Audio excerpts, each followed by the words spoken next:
За орой минь тэгээд хүнс хөдөө аж ахуйн яамны сайдаар ажиллаж байсан их хоёр сайд маань болохоор одоо эдийн засгийн хөгжлийн яамны сайдд нэр дэвшиж байгаа юм байна. Тэгээд анх болохоор дарханлуу нүүлгэхтэй бол ерөөсөө л дарханд л байж иж энэ салбар маань хөгжих юм а тэр л хамгийн зөв бодлого юм а гэд маш олон гишүүд асууж яхад бол өөрөө ихтгэл төгс хариулж ирсэн.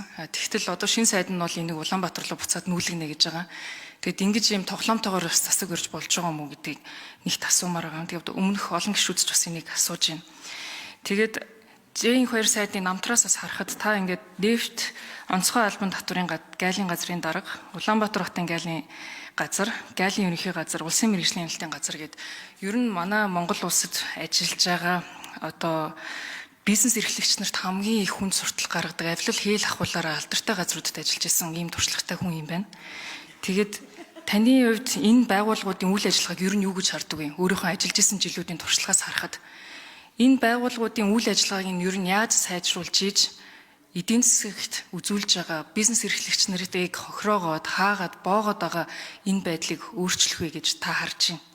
Тэгэхээр та ажиллаж байгаа хугацаанд ямар дүгнэлт хийсэн? Одоо эдийн засгийн хөгжлийн яамны сайд болоод энэ нэг гайлтай холбоотой байнга усч идэг. Мэргэжлийн хяналтын байгууллага байхгүй ч гэсэн яамдуудаас байдаг бүх энэ хяналттай холбоотой асуудлууд дээр ер нь ямар бодлого баримтлах вэ гэдгийг асууя. За хоёр дахь асуулт болохоор эдийн засгийн хөгжлийн сайдын хувьд та эрчим хүчний салбарт ямар бодлого баримтлах вэ?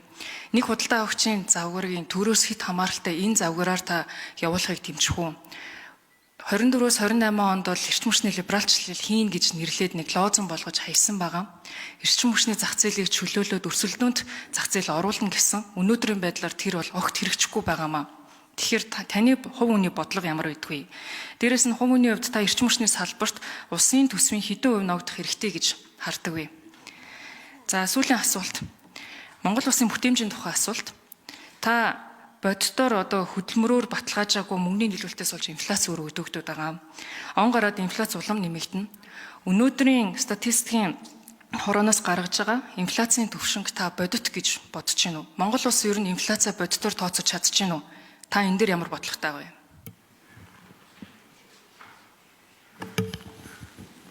За Жаданбагийн их хөрөг шүү. Нэр дэвшигч. За дархантай холбоотой. Ер нь Монгол улсын энэ бүс болон орон нутгийн хөгжлийн ялгааг арилгах асуудал. Энэ парламентын гол зорилт.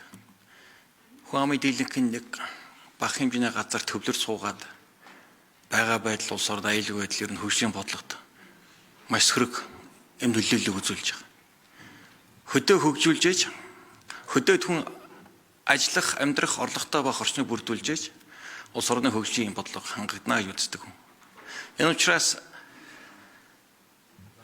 хүн хөдөөж хоног үйлдвэрийн салбар ажлын байран дээр яг үйлдвэрлэл явуулж байгаа тэр орон зайд очих нь зүйтэй гэж үзсэн.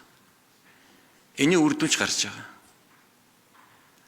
Төвжирлгүй асуудлыг багцаар нь уялдаа холбоотой төрийн албан хаагч нэг дор нэг байшин цуугаад үйлдвэрлэгчтэйгээ хамтраад ажиллуулан үр дүн гаргадгийг сайн өнгөрсөн хугацаанд харуулж байгаа. Дотоодын бүтээгдэхүүн өсөлтийн 60% хүн сөдөөж хөнгөн үйлдвэрийн яам хангадаг болж байна.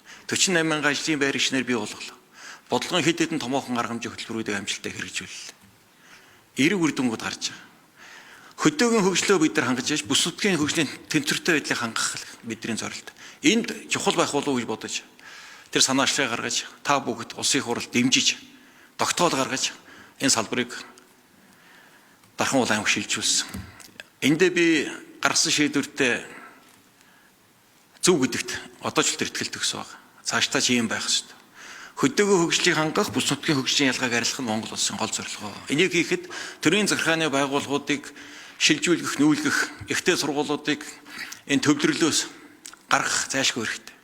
Энэ бодлогыг харин бодлогодоо тууштай авах хэрэгтэй. Эхний зам гарлаа. 20 гаруй жил ярьцгаасан. Үр дүн болдсон байна. Зөвхөн хүн сөдөө аж ахуйн дархан тосцонтой холбоотойгоор хөдөө аж ахуйн салбарын гол бизнес, бэлтгэн нийлүүлэлт бүгд дагаад гарлаа шүү дээ. Өнөөдөр та бүхэн Дархан Улаан аймгийн хөгжлийн төлөв байдлаар танилцж болно. Дархан Улаан аймаг нэг их нийтийн эдийн засгийн үйлдвэрлэлд хот болж хувирж байна. Асрын хөрөнгө оруулалтыг татчих байна. Хүн амд мянган-мянгаараа шилжин сууршиж байгаа. Ийм л бүс нутаг болж хувирж байна шүү дээ. Тэгэхээр энэ бодлогуудыг ганц хүн сөдөө аж ахуйн биш. Олон яамдуудыг, тусгай шив өрхөн байгууллагуудыг ер нь Улаанбаатар хотоос гаргах нь чухал. аюулгүй байдлын үүднээс хэцүү байгаа. Ковид цар тахлын том сургамж байна. За хүнсний хангамжийн асуудал байна. Наг бохирдлын асуудлууд байна гэдэг. Төвлөрлийг задлж иж бид шийдэндээ. Тэрнээс энэ дээл асуудал овоолоод энэ дотор л байгаад байна гэвэл улам л бид нар хүнд байдал руу орох болов гэсэн бодол байна. Энэ үднээс их ажил юм шүү гэдгийг ойлгохыг хүсэж байна. За цаг нь дуусчлаа. За гайл мэргэжлийн хэлтийн газруудад би нэг 8 жилгаар ажилласан. Өргөсөн тангарагтай өмч нэр төртэй төрийн албыг амжилттай гүйцэтгсэн.